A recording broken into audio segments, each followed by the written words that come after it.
Now, in high definition, live, local, late breaking. This is Heartland News at 10 on KFVS 12. Good evening. Late breaking at 10, a Sikeston doctor faces multiple sexual-related charges. It's a story topping your local headlines. 45-year-old Dr. Rahesh Malhotra is in the Scott County Jail tonight. According to Scott County Sheriff Rick Walter, the doctor worked at Family First Medical Center, where he was working as a general practitioner. Dr. Malhotra faces one charge of deviant sexual assault and 3 counts of first-degree sexual misconduct. A female patient accused the doctor of touching her in an inappropriate way, then sending her sexual text messages. A second alleged victim has also come forward. Malhotra is being held on $75,000 bond. Police say other criminal charges are likely. Meanwhile, a tragic accident leaves one man dead in Cape Girardeau County. According to Cape Girardeau coroner John Clifton, a man in his mid-30s was cutting down a tree in the Friedheim area at around noon. Somehow, that tree fell on him. A passerby noticed the man lying under the tree and called 911. We will bring you more details as soon as they come in. In Williamson County, the American Working Dog Association held an event for several aspiring search and rescue dogs. Organizations from across Missouri and Illinois traveled to the heartland for the training. Dogs were certified in different search and rescue techniques for people and human remains. EMA Director Ken Kersley tells us this type of training is necessary to keep rescuers up to date with the latest information. If you can do the stuff out here, you can generally do it anywhere. There are other certifications for more urban areas because they have their own hazards. But most of these, if you can do it out here, you can do it just about anywhere. This is the second straight year for this event in Williamson County. Meanwhile, dozens of people in Jackson County shredded their chances of having their identities stolen. That was the goal at the 3rd annual Shred Day and More event at the Jackson County Health Department. People were encouraged to bring out their old unwanted tax forms and other personal documents, all in an effort to cut down the chances of identity theft. Officials say there's now a growing awareness of the identity theft problem, along with the need to dispose of these documents right away.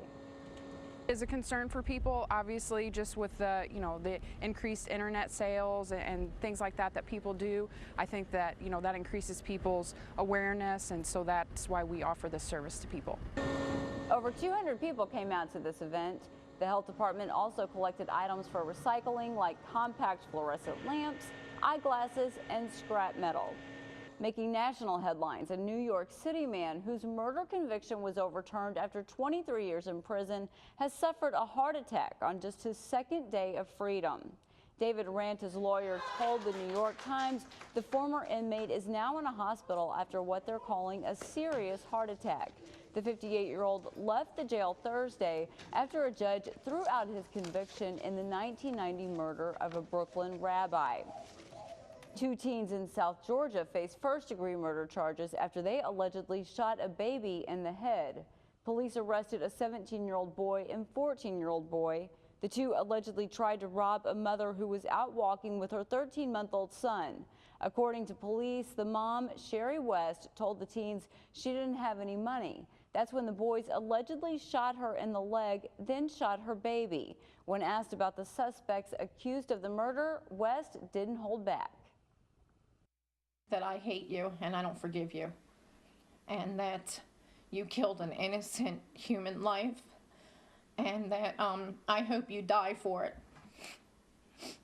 And that's how I feel. I tried to raise really good kids in a wicked world. So I hope he dies for what he did. Another sad twist to this story. In 2008, West says her 18-year-old son was stabbed to death in New Jersey. An incredible sight for many across the East Coast. Experts say a meteor passed through the Earth's atmosphere yesterday, lighting up the entire sky. Take a look. The light was seen from Maine to North Carolina and as far inland as Ohio. And it wasn't long until videos like this one hit Facebook and Twitter. This comes a little over a month after a meteor exploded over Russia, leaving over 1,000 people injured. Now a sight you may not see for a while for the Blue Angels. This could be their last public air show for the next 6 months. As part of a federal government's across-the-border budget cuts, appearances like this one have been cut from the Defense Department's budget. Meanwhile, the leader of the Blue Angels says the absence could hurt the Navy's recruiting efforts. Our mission is to complement the recruiting effort, take the Navy to your backyard in many towns that are not exposed to the military.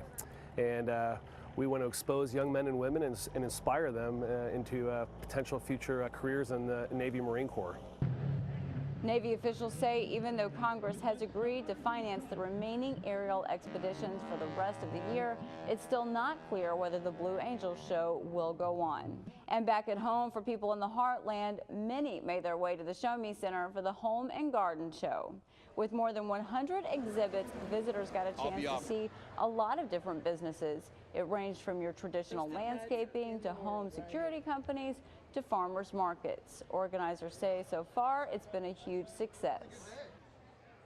You know, the weather is kind of working to our advantage for a change, and the best way to sum it up is just smiles on people's faces. Lots of people also stopped by to visit the KFVS news team, as lots of us were there on hand to say hello. And we'll be right back with weather and sports after this.